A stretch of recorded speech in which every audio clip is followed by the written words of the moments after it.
but the reason why I will not be doing it for Butt News is because what I do in Butt News is I recap in minute detail what happens in a movie. Right. And what happens in Heated Rivalry is almost nothing. Yeah. It's hockey, gay sex, and very little hockey, by the way. Before I started it, I literally thought, oh, I guess I'm finally going to learn the rules of hockey. Nope. No, I did not. Nope. No, you did not.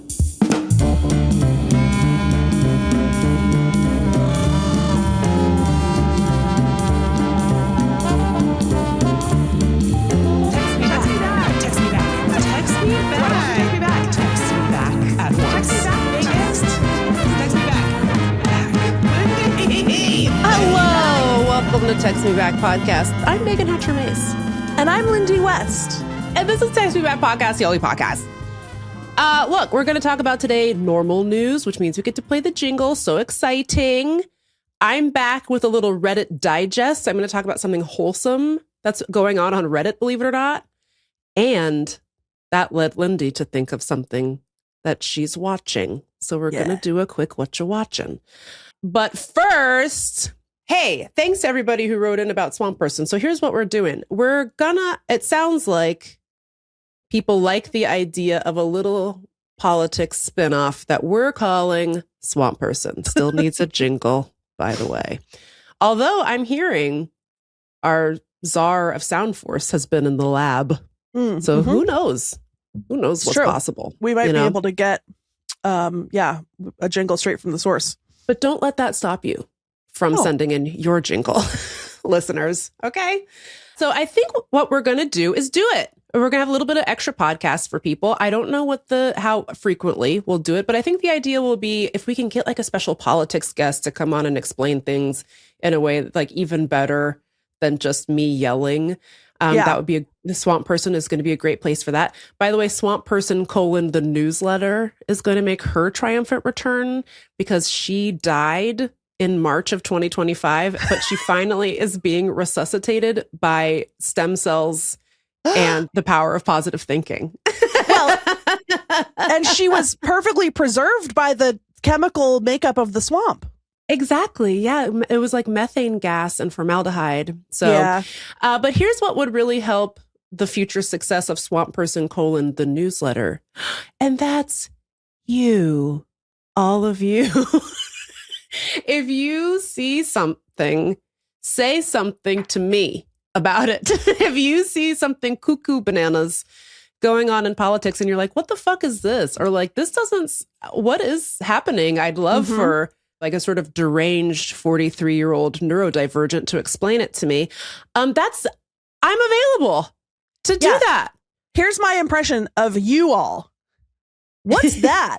I'm confused. Beep, boop, boop. Meagan, please help. And then Meagan,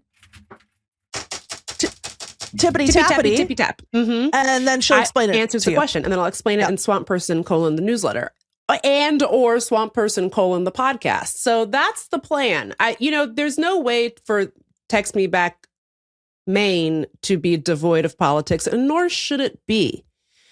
But I think it'll be an exciting way to maybe get a little bit more stuff from us into your feeds and potentially with special guests who can like really break it down and explain maybe how we find our way out of this fucking hellhole, because somehow things have gotten worse since last we talked. So yeah. It's pretty great. America. You know how you're always fucking bragging about always being on the good side of the world wars? Uh-oh. About to catch an L, I believe. Meagan, I hate it. I hate it so much. I hate it so much. Every video I see on any communications platform is making me cry, good or bad. It's just been very scary. You're seeing these traffic stops where the ICE agents are literally saying, didn't you learn anything from the other day? Which I can't even tell you how sick, like so sick I feel watching these things. And then it's like, there's just nothing going on in this hellhole that's any good at all. You know what I mean? You sure do, Megan. You know what I'm saying? Yeah. And that's Swamp Person, baby. Except for maybe the Swamp Person newsletter. Yes, that's will help. Again, I would just like to say it is so nice to hear from you all. We got a couple of messages from people who are in the Twin Cities or in Minneapolis or in Minnesota who have said, this show really made me laugh, which I did not think was possible in the midst of like people having to like, you know, guard their kids on the way into preschool. Do you know what I mean? And so I just want everyone to know we take this really seriously, but we also really appreciate playing a role in your life that is making you feel better too. So and that's Text Me Back Podcast. That's the Text Me Back Podcast, Karen say. Okay. Megan, you're so good at this. It's going to be okay. You're good at talking to the people. I think it's going to be okay. Well, look. I'm not sure. It's up to us, right? Like, Yep. I feel like regimes with militarized evil police forces have been toppled before. I've seen it. We've seen it. I've said it before and I'll say it again right now. Tell me where to chain myself. I'm ready. I'll do it. I'm available. Also, I like to fight. So if you need someone with no kids, like no real attachments to like fight, I'm available. And I have a lot of miles I can use to get there. I've never been in a fight. But I have, but it was not of any consequence. You know what I mean? It's not like it saved anybody's life. It was just, you know, I was 24. So you were 24. I thought you meant you were like in middle school. Who'd you fight when you were 20? Well, you know, we were always getting into scraps on Broadway. Ooh. I don't know. I don't know his name.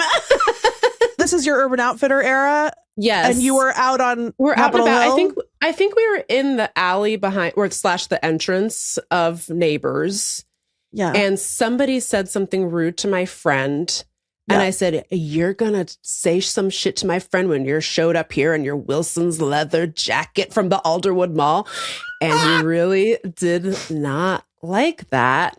And so he, I don't remember. I think he swung first, didn't connect.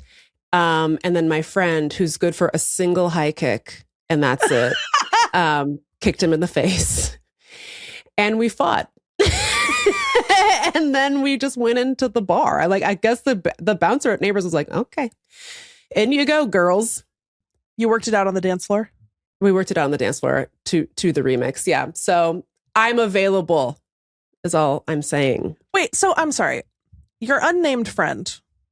Yes. Gave a high kick to the face. Yeah. And then what did you punch with fists? Did you shove? Yeah, we were like pushing. You grappled. We grappled. There was some tussling.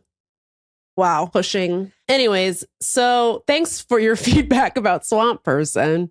And stay tuned for more politics and hang in there. Oh, God, it sucks out there. Oh, it sucks so bad. But that's what Text Me Back Podcast is for, is to cozy your chaotic heart. And with that, yes.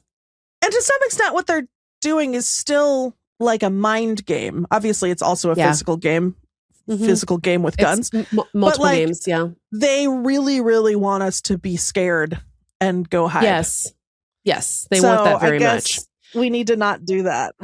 I really like what Tim Walz said. And of course, be careful. Be safe, number one. That's your top priority, is keeping yourself safe. But basically saying one of the best ways you can help is by videoing ICE, and not just to like bear witness to what's going on, but to create a database for potentially for future prosecutions. And I think that's such a good CTA. And again, be careful, but it is a really good way to help. And also, I'm no longer qualified to give a Know Your Rights presentation, but I will tell you this. You do not have to talk to the police. If the police come up to you and say, can I talk to you? You can say no and leave. And that's what you should do. If the police ask you about the demographics of your neighbors, you don't know. You haven't seen shit. You don't know shit. I feel like especially women were conditioned to be compliant. Don't do that. Talk yourself out of it. You don't have to help these people.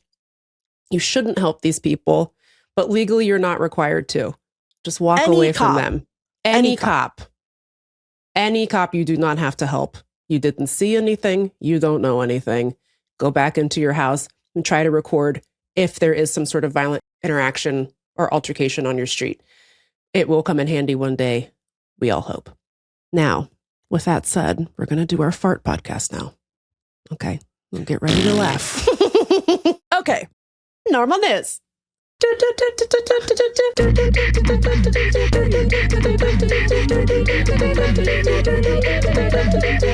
Normal news. Hit it. Okay. I have some news, Megan, which is that AI has finally done something that I like. Oh, AI is back in your good graces. It's in my good graces for the first time. It never was before. And it will not stay in my good graces for longer than this segment. Right. However, AI has gone ahead and pranked the cops. Yes. And that's what I like. If I'm going to give over my beautiful planet to Elon Musk or whatever, at least let Grok at least prank the cops. So here's what had happened. We're in Heber City, Utah. Sure. Or Heber, Heber. What do you think? It's none of my business. Fox 13 Salt Lake City reports an artificial intelligence that writes police reports. First of all, let's not have that. We don't need that. Bad enough when human police write the police reports. Okay, they're already full of fucking shit when the humans do it. I'm sorry, what's wrong with all of you? All of you in the span of 8 months forgot how to do every part of your job and your life? Yes. Are you, what the fuck is wrong? You're sick. You're sick. What's wrong with you?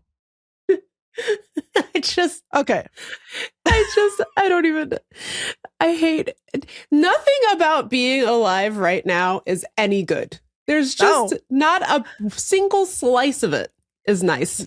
No, there's nothing going on that I like. Except for this normal news. An artificial intelligence that writes police reports had some splaining to do. Earlier this month, after it claimed a Heber City police officer had shapeshifted into a frog. Oh. I want to believe.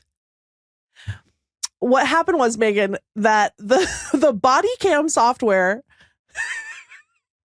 talks to the AI that writes the police report, recorded the audio that was playing in the house where the arrest happened or whatever, which was the person was watching Disney's The Princess and the Frog. And so the AI said, "Oh, I see. The officer has shapeshifted into a frog due to True Love's kiss, apparently, but we're not totally sure." Yeah. They're saying we were in a sort of Creole swamp. Yes. In the heart of Heber City, Utah. Okay, whatever. Yes. So earlier this month, the department began testing 2 pieces of AI software, Draft 1 and Code 4, which was created by 2 19-year-olds. Oh.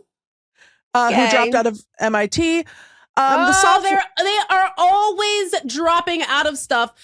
It's so sorry. One sec, though. It's so, oh my God. There is something going on, and this is not new, I don't think. People are obsessed with the idea of designating a new genius. They can't get especially the media, can't get a fucking enough of identifying who is a genius. And it's always like an 18, 19-year-old white guy who dropped out of college. Again, let me just say, there's nothing wrong with not going to college. There's nothing wrong with not graduating from college. There's nothing wrong with just doing whatever the fuck. But there's something about that combination of characteristics in particular that somehow grants the person genius level qualities that would not be imputed upon anyone else who dropped out of college at the age of 18 or 19 years old. It's so obnoxious. They never make anything good. It seems like we would have learned from the last 7 times that we did this, because the last time it was fucking Mark Zuckerberg. And then right after that, it was I don't know if Elon Musk ever graduated from college. So maybe he doesn't count. Zuckerberg famously dropped out of Harvard. Bill Gates famously dropped out of wherever the fuck he went. People are obsessed, and all they make is felonious slop that encourages genocide and destroys democracy. Stop calling these people geniuses. They're evil little shit lickers. Please continue. Here's what I'm thinking. Maybe ethics is a 400 level course, and maybe we front load. Maybe we front load. We put that freshman year. This dumb country focused all of its energy on getting everyone to only do STEM. Facebook is what you get when nobody there has taken a single humanities course, because then you accidentally make a genocide machine. Oops. Oopsie. Because you didn't think for 2 fucking seconds how a human being would use your dumb platform, which, by the way, you originally invented to rate people on how hot you think they are. Someone please kill me as soon as possible. It's so wild that women are still going along with this, all of it. Why are we doing this? We should go. We should go. Let's go, girls. We should go. We should get out of here. Only boys can go to Mars? I could get us a rover. I could get us a rover right now. Let's get out of here. No, they're calling it Boy Mars. No girls allowed. Girls can't come to Boy Mars. I'm sorry, what happened to the frog? That's basically the whole story. Just someone caught it and thought, I think maybe that doesn't sound right, that the cop shapeshifted, that, Carl shapeshifted into a frog. Yeah. Seems like I would have noticed. Yeah. But then it says, here's what's annoying me about this article. It says that the artificial intelligence had some splaining to do. No, it doesn't. No, it doesn't. No, it doesn't. The artificial intelligence has told us enough. It just did its job. All y'all have some splaining to do for putting it in there.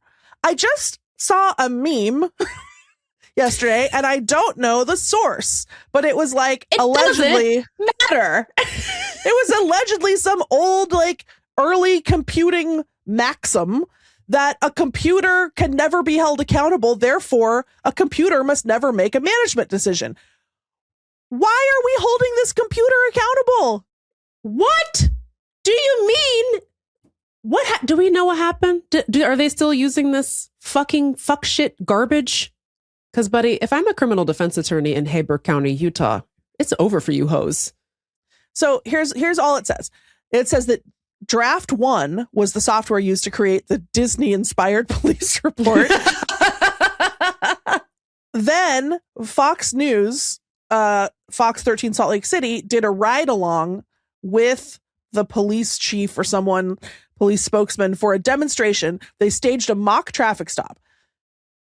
The cop says, "Hi, I'm Rick with the Heber PD. The reason I'm stopping you today is for ... Back at the police department, the AI generated a report with timestamps from the mock traffic stop. The software works in both English and Spanish and can track tone and sentiment as people are talking."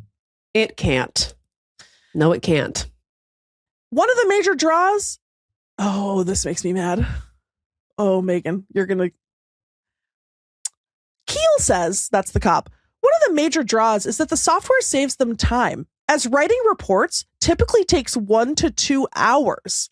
Oh, no, not 1 to 2 hours. Oh, he said, I'm saving myself about 6 to 8 hours weekly now. To do what with? Harass more Latinos in your county? To do, oh, I'm sorry, headline, cops do less work even than before?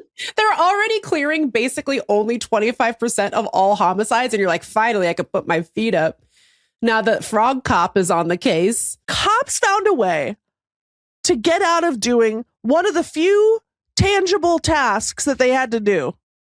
Mm-hmm. It's giving when Dan Bongino I learned. was just going to say, it's giving Dan Bongos. Mm-hmm. that having a job is hard. He said, I'm working upwards of 36 hours a week. I'm not seeing my family at all. Oh. Somebody help me. Anyway, this is the one time you're going to hear me say it, but Team AI.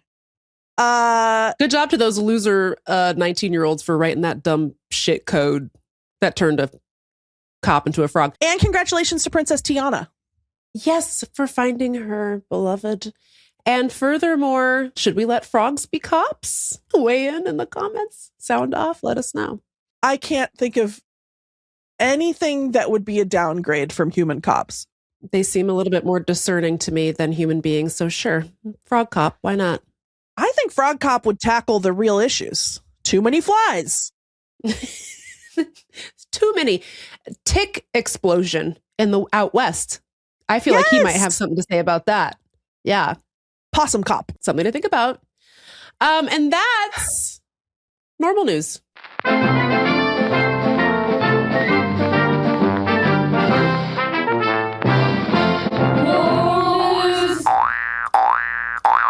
That was the frog. That little boy. Thank you for that, Lindy. We're going to take a little break. Break. And then when we return, Reddit Digest / What You Watching after this.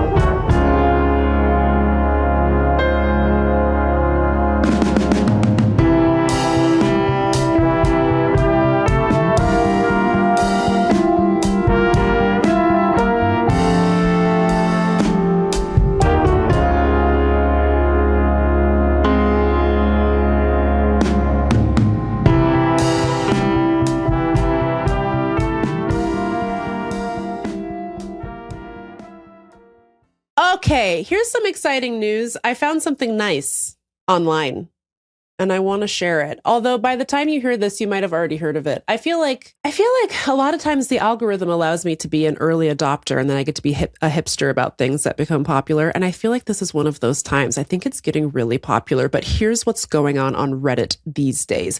First of all, I'm getting a lot of posts served to me from a subreddit called Weird Eggs, and I don't like it.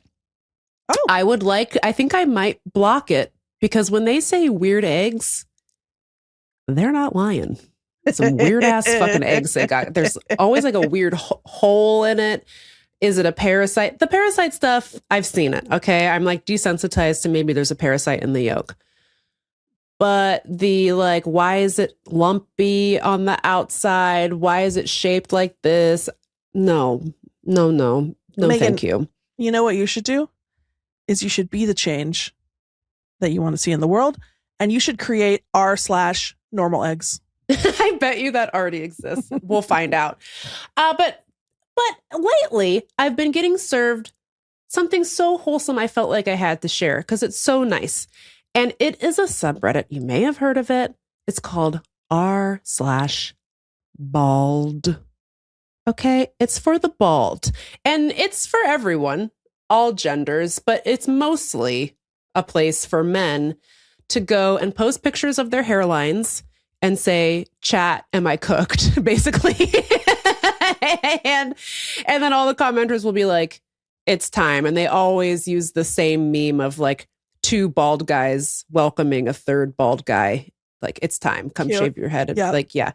So, and some every now and again, they will tell a person to hold and they'll use the Mel Gibson Braveheart gif of him going, hold. Like, your hairline's, you're okay. Your hairline is okay for now. Everything is fine. The crown is looking okay. Like, you can hold if you want. I have never seen a more supportive community of men helping other men in my life. It's so nice. There's never any never any rude comments. It's always like, fellas, is it time?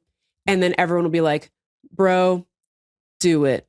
Shaving my head was the best thing I ever did. And it's like different stages of baldness. Sometimes it's like a receding hairline. Sometimes it looks like a conventional hairstyle from the front, but it's like balding on the top, got a bald spot on the top or whatever.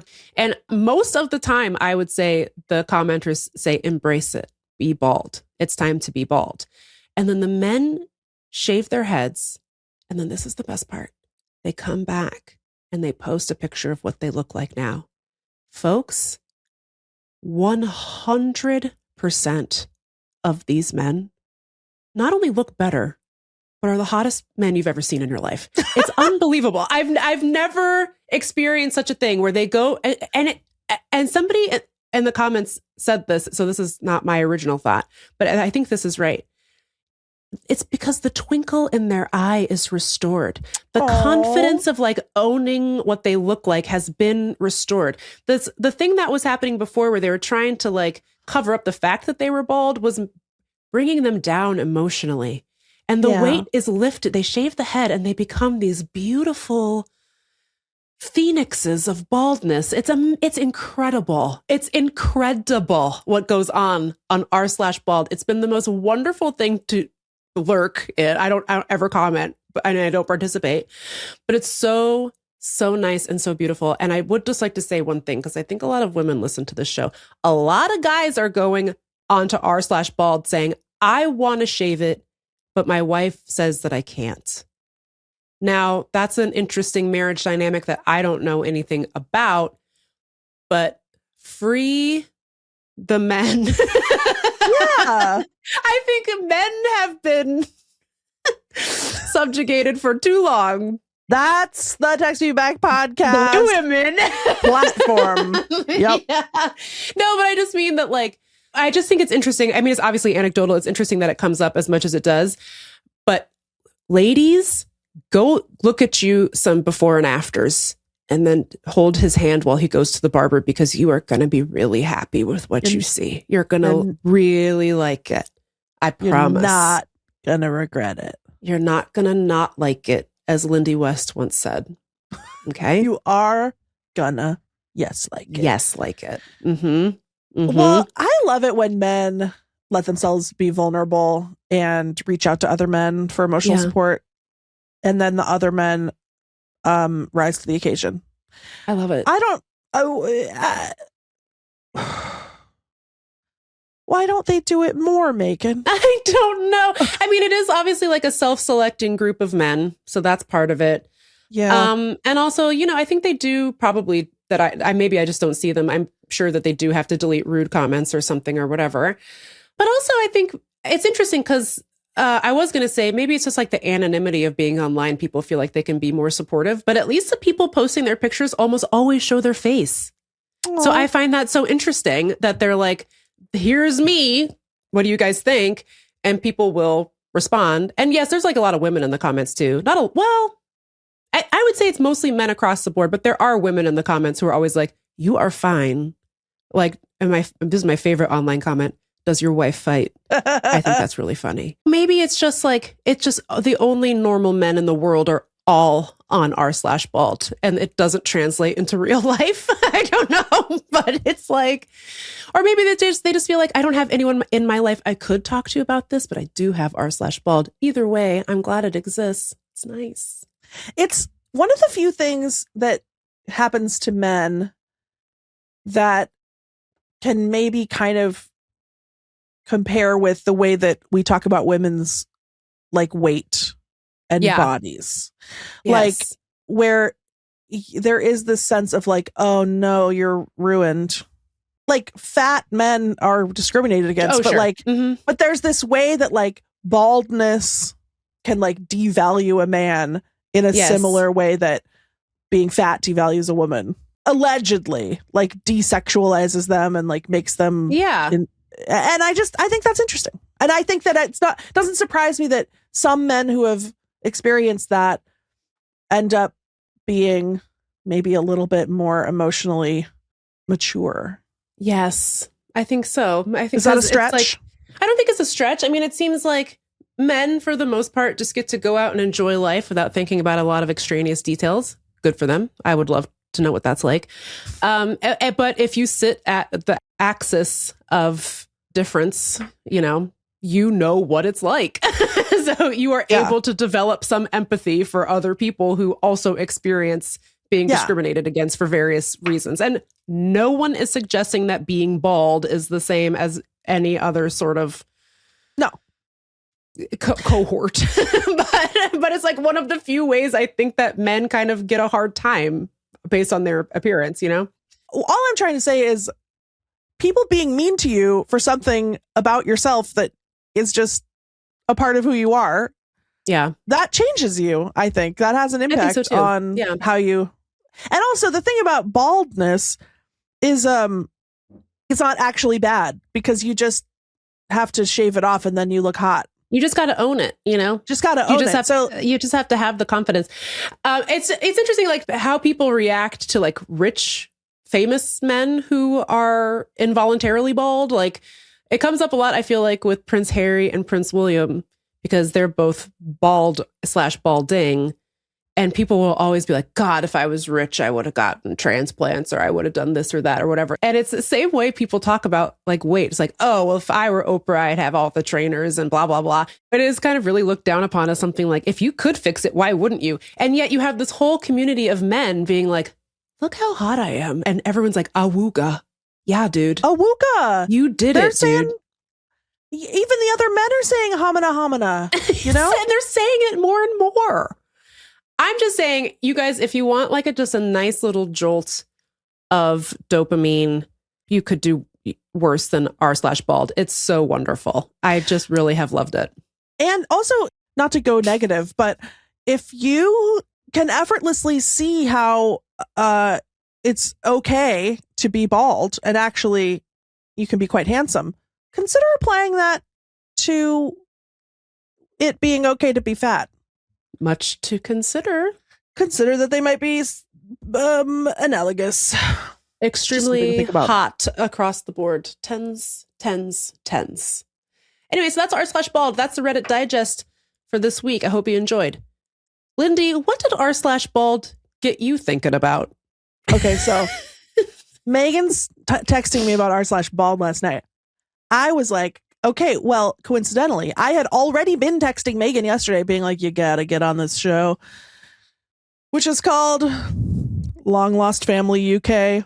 I guess there's a US version. I have not watched it. I've heard that the UK version is better. And this is a show that I discovered through my mother when I was staying at her house. And I always kind of ruin her good time because she wants to watch like Chris Hayes and Rachel Maddow. Yeah.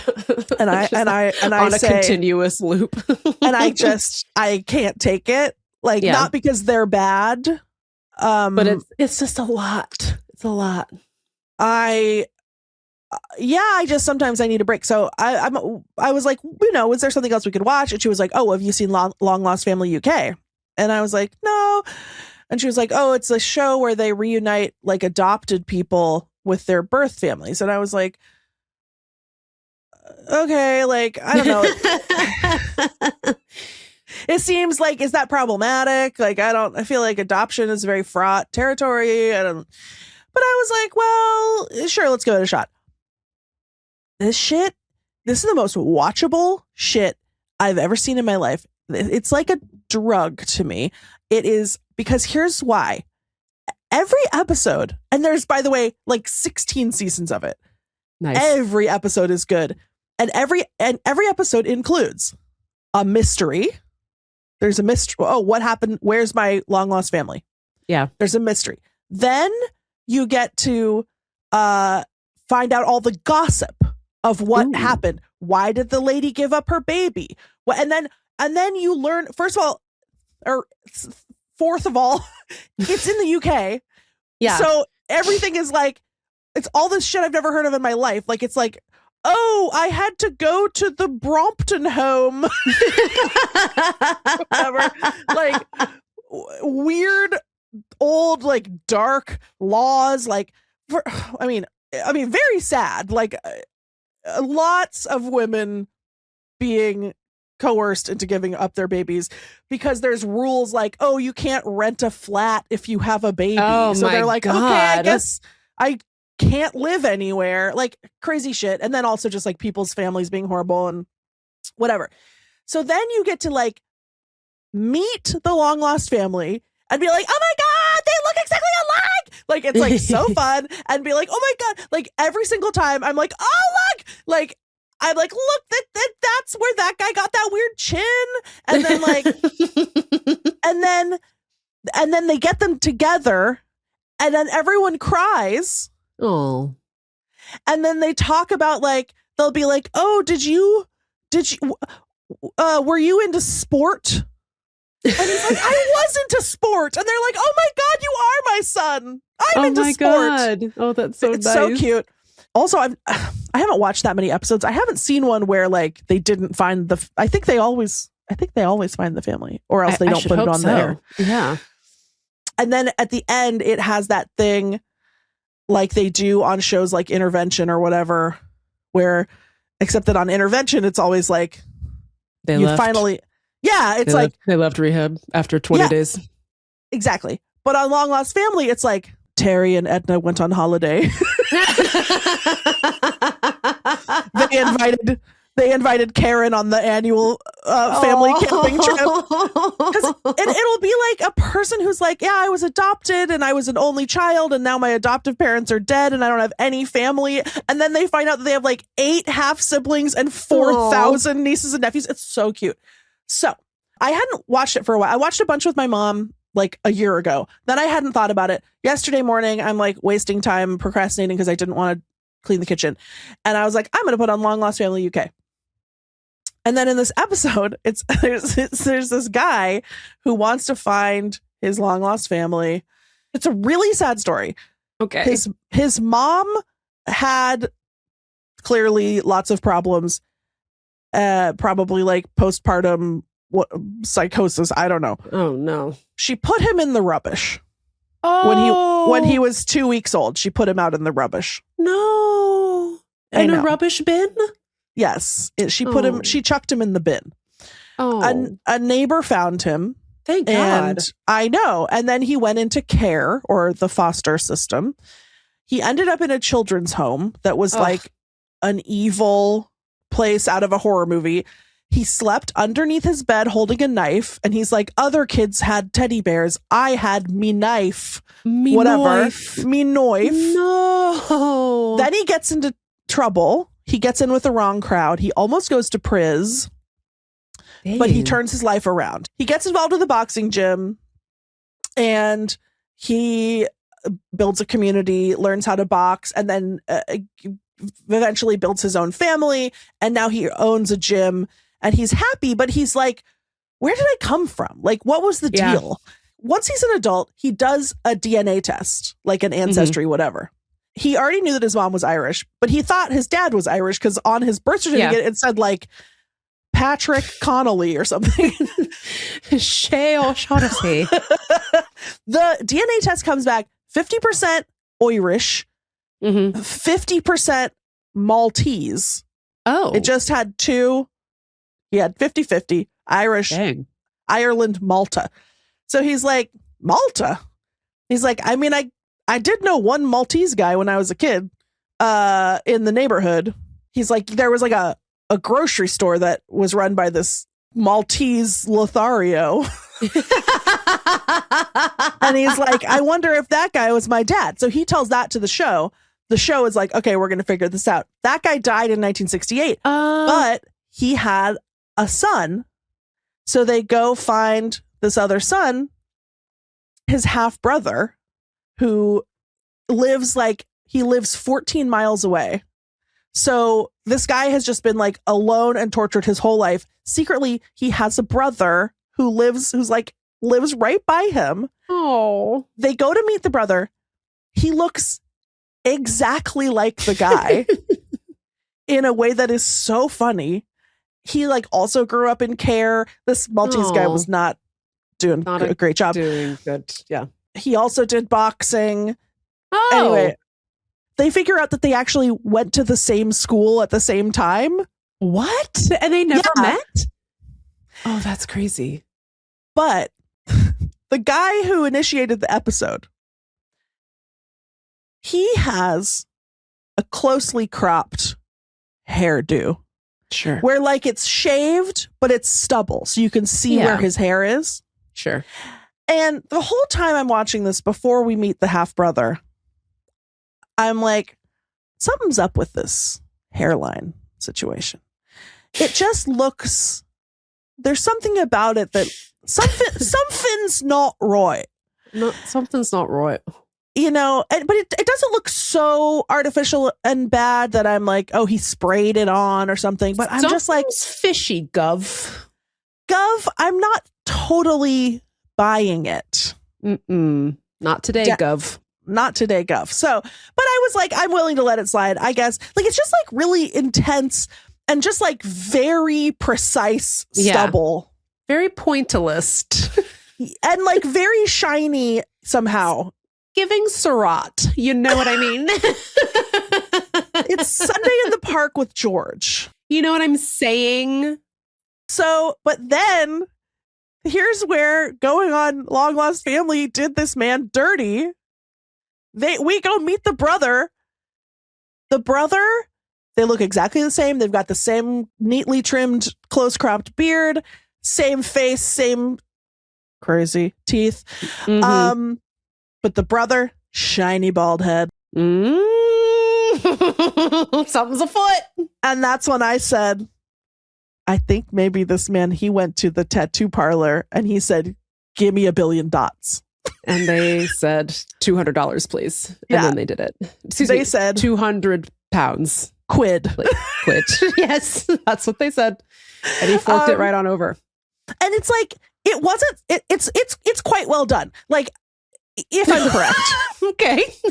Well, no, I mean, like, if he hadn't decided to go find his long lost family and they hadn't shown me the brother, you would never have known. I would have given him the benefit of the doubt. Sure. You would have absolutely known, but you would have been fine with it. But now he's invited the comparison. I know.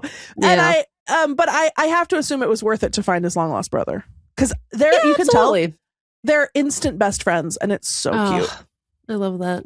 It's really cute. Well, get into it, listeners. Let us know what you think.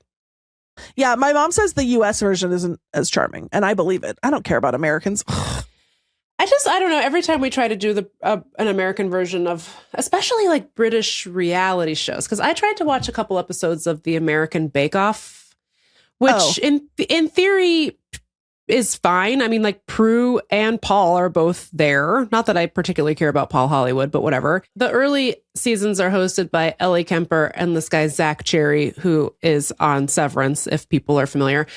And they're both really cute. And there's nothing wrong with the contestants either. They seem nice, but it just doesn't come together right. There's something about it's not, and it's not the fault of anyone involved. It's just that it's in Los Angeles. It doesn't have the appeal to me because, and I'm sure, I'm sure I could binge 1,000 episodes of it and be perfectly content, but it's not going to have the appeal of British Bake Off because, and I don't see people talking about this enough. Yeah. And also I feel like as British Bake Off becomes more and more of a global commodity, I'm seeing less and less of this on the show. Mm-hmm. What I love, especially about the early seasons of British Bake Off, is they will just be like, okay, for your next challenge, you have to make, a steam boiled, a mutton Gloucester pud or whatever. A stewed eel pie. Yeah. It'll be like a suet bag. And then everyone's like, oh, my gran used to make these. And I love that shit. Yeah, I love learning about it's not even that it's nasty. I just want to learn about why? Because as we've discussed, the world is losing specificity. Everything is it's sad.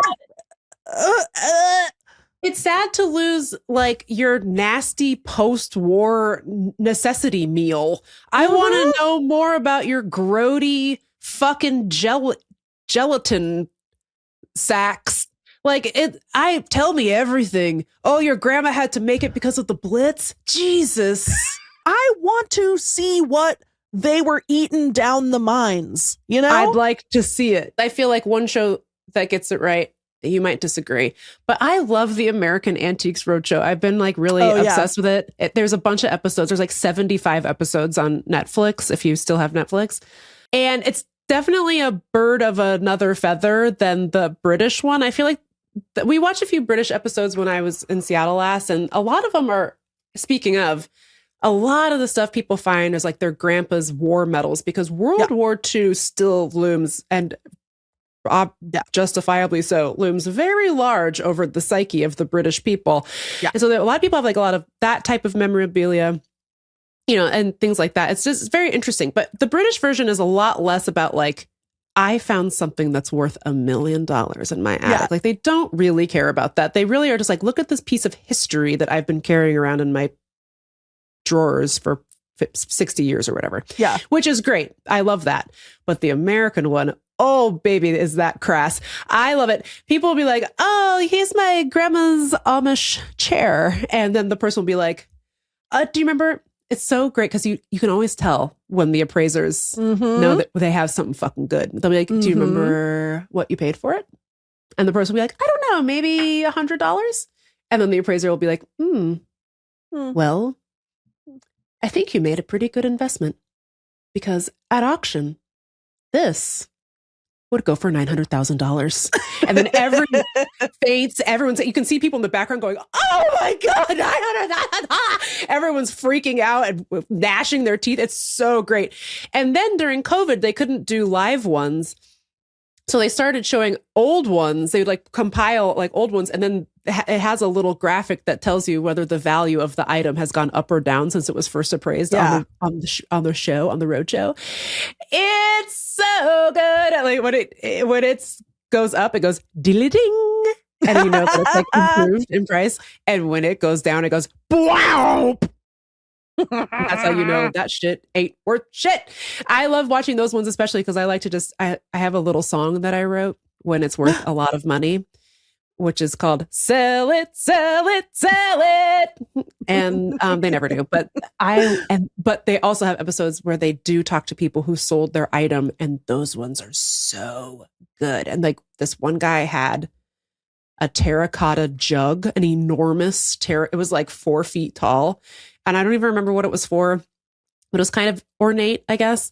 And the appraiser was like, yeah, this is worth 60 grand. And the guy was like, what the fuck are you talking about? And then I don't know. I think I personally found this to be kind of weird, but maybe it's not. Please write in and let me know. But they were like, we decided to sell it to fund our adoption. So they sold the enormous jug at auction for like $60,000 or $70,000, and then use that money to pay to adopt a child from Guatemala. And so now they have a son because they sold their huge jug. And I was like, okay, yeah, right on. Joke's on them because that was a baby formula jug. And now they don't have anywhere to keep their baby formula. I thought you're going to say joke's on them because that jug is my son. Anyways, no, I hear you. Like I mean, look, the power of the Antiques Roadshow format is unstoppable, irresistible, undeniable. I agree with you. There's a skosh too much war. And like, but again, I'm kind of in it for the history. Like I like that I'm learning things. I have very minor knowledge of like UK glass works now. Yes. Yeah. I'm creeping a little bit around on the eBay. And what I like about it is that I'm learning little history lessons, and you still do get the dopamine hit of like, you know, fairly often they're like, your grandma's toilet is worth 4 billion quid or whatever. But the American one is really fun because you're just getting a whole different world of items. And Americans know how to have fun, you know? I will just say one really satisfying thing about the American one is that many of us are very stupid and we believe a lot of lies that our great-great-grandparents told us about the shit that they brought over on a boat, which they didn't. They just bought it at a store when they got here. I love it when people are like, oh, this is Granny's old rocker from Italy. And the appraiser is like, you think so? You think this shit's from Italy, girl? I hate to blow your mind, sister, but it's from Arkansas and it's worth $50. It's a Pier 1 original. Oh, it's so funny. I love it. Anyways, what's wholesome in your life that's getting you through? We'd love to know what it is. Tell us, dear textmeback@gmail.com or give us a call, leave us a voicemail. By the way, when you call the number, we don't answer. I don't know if that's good or bad, but you can call and leave a message and we might play it if it's interesting or funny. 703-829-0003. You could also text us. So if you're scared of the phone, know that we physically don't even have the ability to answer. It just can't. Goes to a surface. It goes to a computer. Is that making you want to call or not want to call? I don't know. But do call. We'd love to hear from you. It's been a while since we played some voicemails, so send us something funny. Yeah. Today, somebody called to say, I had a dream that I needed to tell you about. Somebody should invent a blanket with stirrups so that it sticks to your foot while you're sleeping. And I said, that's a provocative thought, and I will share that. Somebody should invent a blanket. Somebody should invent a blanket with stirrups, like with stirrups. Pants. Yeah. Sharks, if you're interested. You know what? I do fold over the bottom of my blanket sometimes. So, and then make it into a little pocket. But at a certain point, maybe what you've done is invented a sleeping bag. Yeah, but it's harder to extricate yourself from a sleeping bag than stirrup pants, I think. Is it? If your feet are bound in stirrups attached to your... the stirrups you just flip off. I mean, that was like the downside of the stirrup pant is that they were always flying out of your shoes. They were always flying out of your shoes. Anyways. It's crazy that stirrup pants have not come back, by the way. I know. Well, some of the Pilates girlies have stirrup leg warmers. Sure. But it's not the same. Not the same thing. I would be wearing stirrup pants if they were available to me. I loved them. Be in touch if you're one of the sharks and want to invest in this idea I stole from one of our listeners, or be in touch if you have something nice going on in your life that you want to share, because we're real in need of that. But just now, we're going to take a break, and then the show's going to conclude.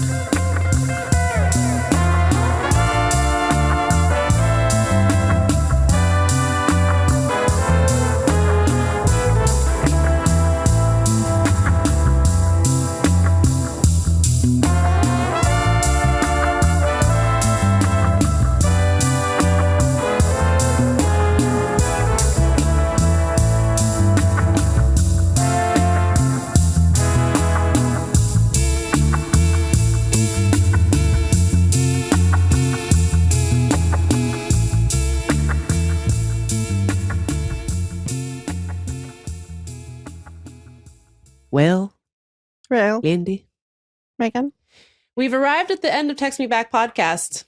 Really quick, I just want to address that people are clamoring for me to write a butt news about heated rivalry and / clamoring a little bit for Text Me Back podcast to address the juggernaut that is heated rivalry.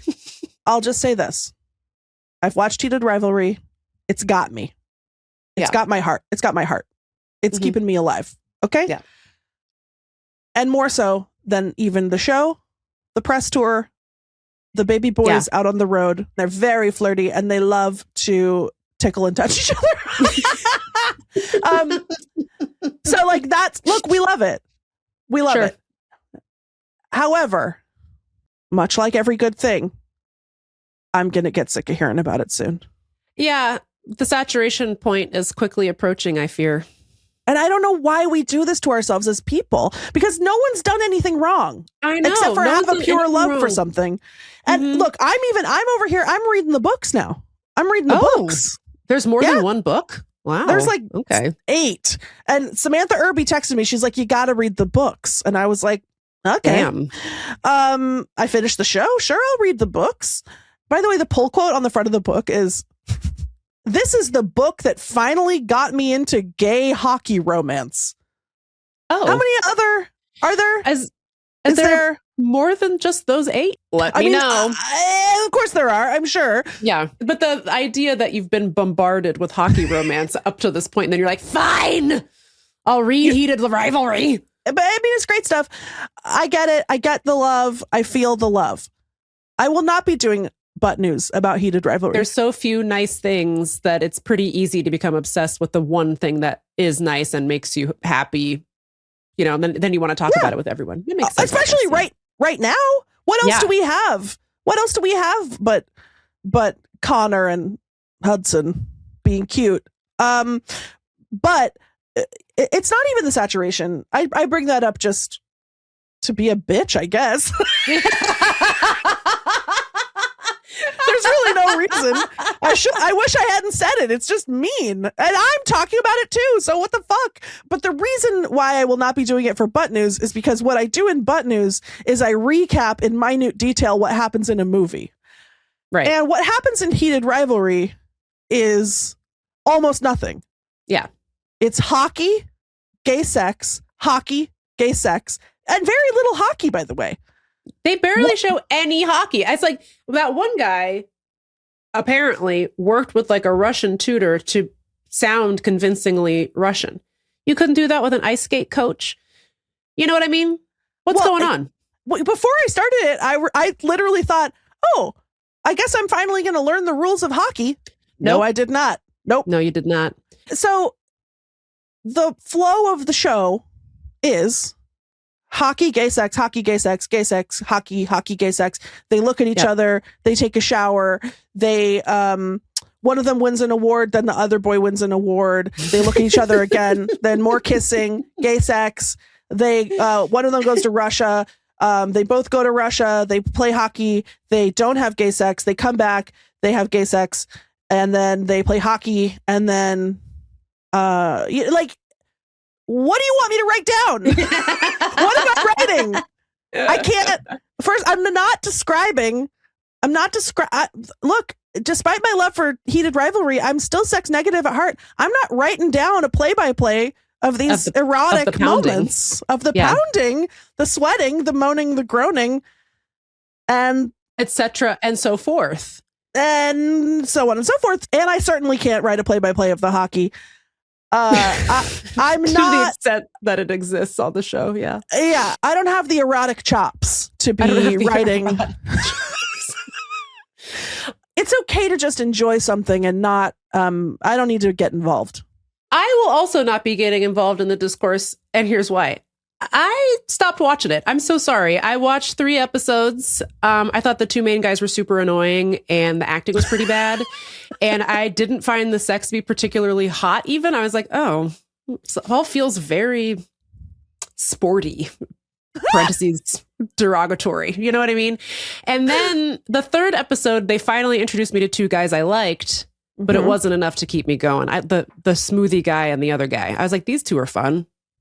I like this. And that was hot. Those 2 guys are hot and they're hot together. Interesting. So that's nice. Interesting. So I was like, I give up. I gave it a shot. What I will say is I'm glad everyone's having a nice gay time. And I hope that this reminds the powers that be that the girls and gays still exist, because I feel like in the early days of the HBO Max to Max back to HBO Max era of HBO, they got rid of all of the girly gay stuff off of Max, which means they not only canceled Legendary, which is the voguing competition show, they removed it from the platform entirely, so you can't even watch the old episodes anymore, which is insane.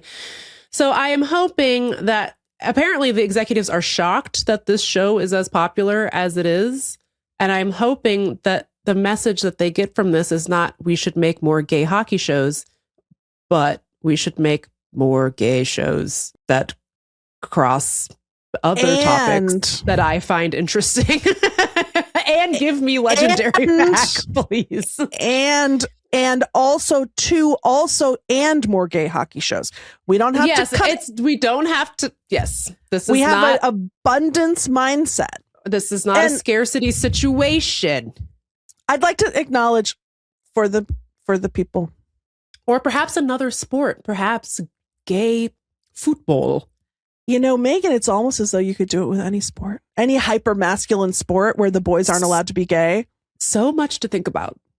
But I just want to I'm going to table Meagan for a second, and I'm going to speak to the speak to the fans. I know I disagree with Meagan, and also I'd like to acknowledge that if you stopped the show at episode 3, you didn't see episodes 5 and 6. Oh boy, we know that there's some information that has been missed. However, Meagan is not obligated to watch the heated rivalry show. And Meagan made her assessment, and Meagan's opinion is valid. I personally love the show, and I can't wait for season 2.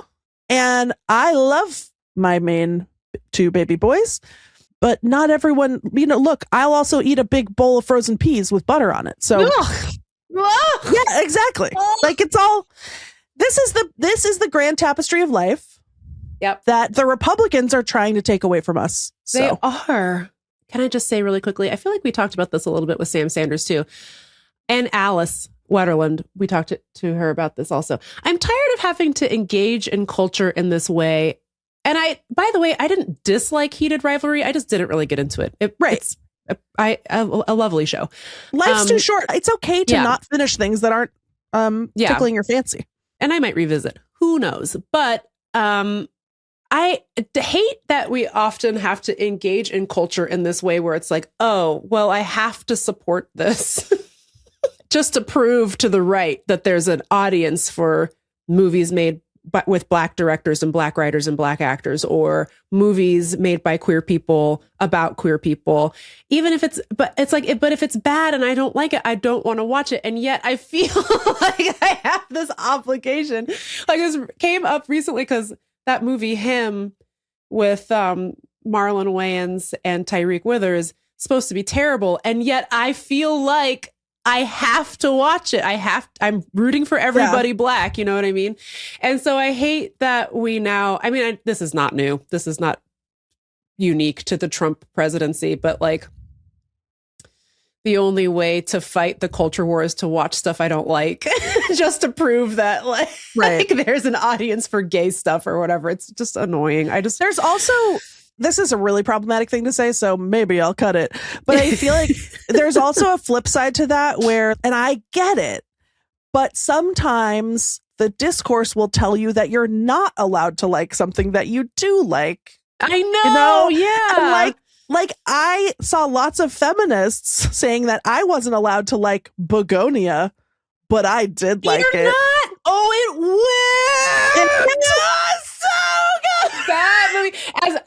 I was texting a friend of the show, Brian, about this because he said he really liked it. I was like, okay, great. I'm going to watch it. It's on streaming, and I watched it, and we were just. I was like, I won't give any spoilers, but I just was like, hell yeah, brother. Hell yeah. And Brian goes, my letterboxd review for Begonia was, this one's for the sickos. And I was like, yes, this one's for the sickos. And it's such a good movie. And I just want to say, and I said this to Brian too, or we were talking about this, that like Emma Stone could have just had like a pretty conventional career where she was like in comedies or rom-coms or just like, made whatever, and occasionally made like a dramatic film, but instead she's like, how about instead I cover myself with goo and me and Yorgos like I don't even know, like birth me out of a pod, and everyone's like, yeah, you should do that. You should be like a bride of Frankenstein who's never had sex before, and you could covered in goo and travel all of Europe and just fuck everyone. Oscar, Academy Award. It's amazing. Yeah, well, but some of the feminists didn't like it, and like, and I honor them. They're allowed to not like it, but I am also allowed, I think, to form an independent opinion, and I thought it was great. That movie fucking rocked. By the way, always a good day when Jesse Plemons shows up on your screen. I agree. Love that man. One of the only "you look like a celebrity" comments I ever get is sometimes people say I look like fat Kirsten Dunst. I don't know about that, but I do on some level feel that he's my husband. Yeah, for sure. Absolutely. Well, a fat Plemons. Version of him, I guess. Yeah, fat Jesse Plemons, because he's not a big boy anymore. I think he's skinny guy. Oh, Zemplemons. No, he's fine. You know, when life gives you Plemons, you make Plemonade. Plemonade. Anyways, let us know what you think about Begonia and if we're allowed to like it. And we already know how you feel about Heated Rivalry, but definitely write in and let me know if I should revisit it and watch it. Try to watch episode 4 and 5. How many episodes are there? 8? There's 6. Okay. So then maybe I'll watch. That's not so much of a commitment. It just, to me, Megan, it gets very cute. Like, it's like very, in Pride and Prejudice, the Keira Knightley one, when he wiggles his hand. Yeah. The whole very sexual. And like very like the yearning and the forbidden love just really builds. It's like that vibe writ large to me. And I love that vibe. Nice. And then it wraps up in a very adorable and satisfying way to me. But again, I like that. I honor your sovereign self, and I love everything that makes you who you are. So I don't want you to force yourself to watch something you don't want to watch. A little bit of oppositional defiance disorder, where it's like, stop telling me what to do. Shut the fuck up. So the more people insist I watch a television show, the less I want to do it. I try to never recommend anything to you because I'm terrified. I did watch Detroiters after like 8 months of you telling me to watch it. Very funny show, by the way. Great program. It taints it. I think that if you had watched Detroiters on your own by accident, you would have liked it more. I can tell. That's one of the reasons why I just in general have a hard time with people recommending me things, is that I don't want to let them down if I don't like it. That's really stressful to me. And also, I kind of do like to go into media kind of not knowing anything about it. Interesting. Because I don't want other people's opinions to sway me one way or another. I especially don't like it when someone's like, oh, I hated it. And then I'm just like, now I know I'm not going to like it because you said you didn't like it, Yeah. And maybe it really was bad. Who knows? But yeah, I struggle with that. I know. And I get it. But I did watch 3 episodes. I was very proud of myself. I was like, go prove that you're not a bitch and watch 3 episodes. And I did. Anyways, let us know what you're up to and what's nice for you. Subscribe to our Patreon, patreon.com/textmebackpod, or tell your friends about our program and make them download it. They don't even have to listen to it. They should just hit subscribe on the podcast app. Really help us out. Also, you should pre-order my book, Adult Braces, please. Absolutely should. And you should buy our merch. And you should also subscribe to our Substacks, Butt News and Swamp Person. Over on Butt News, I've started to do a new series where I'm teaching myself to do my makeup. It's really funny. I love to get Lindy West content that I haven't. Do you know what I mean? I'm like a fan. It's so fun. But like when we make the podcast, I already know what you said because I was there. I know. So I love it when you send me stuff like that. I'm like, oh, that's how I feel. That's how I feel when you do the caption in the Instagram slide. Instagram, and also when a new Swamp Person comes out. So join us next week. We're going to have a special guest. He is a certified snack. That's right. It's Big Ronald Young Jr. And he will be here to talk about his show that he's doing. And it's going to rock. And he's going to tell us all about it. So don't miss that. If you miss it, that would be pretty depressing. And also like kind of dumb of you. Kind of messed up, actually. So kind of like problematic. Ooh, don't do that. Okay, I guess if that's who you want to be. Wow. Calling you in, Carol. All right, bye. See you next week. Mwah.